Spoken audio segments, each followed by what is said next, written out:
xalayaa waaqayyoof ergame. Yaa Waaqi attam nagaa jechuuf yaa Waaqi nageenyi si harka.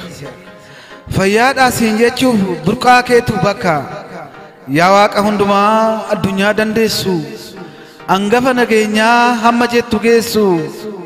Ergaan xalayaa koo si bira yaa ga'u kabajaaf ulfinni yaa Waaqi siif haa ta'u.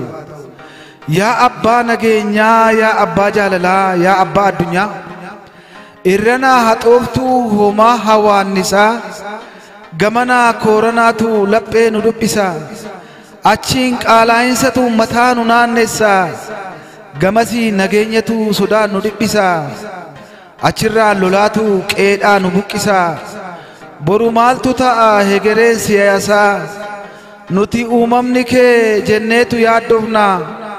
Kanaaf harka keenya gara keetti ol kaafna. Namni namummaasaa jibbaan waladheessa lammii koodee turuu jiraatti bobeessa. Dhiigatu garmalee lola'ee bubbisa. Cubbuu xoofoo guutee Waaqatti iyyata. Yaa Waaq dhiifama kennu birmadhu gooftaa. Egaa yaa Waaqayyo lubbuu suphee jidduu tattaafachuu fiigdu oolman hojii kootii wadaroo paagadha. Diinqi buufata koo waasee gajjallaadha. Ergaa xalayaa koo deebii yaa argatu. Galanni ulfinni teessoo kee yaa guutu. Galanni ulfinni teessoo kee yaa guutu. Galanni ulfinni teessoo kee yaa guutu. Xalayaa koo kana si bira haa qaqqabu.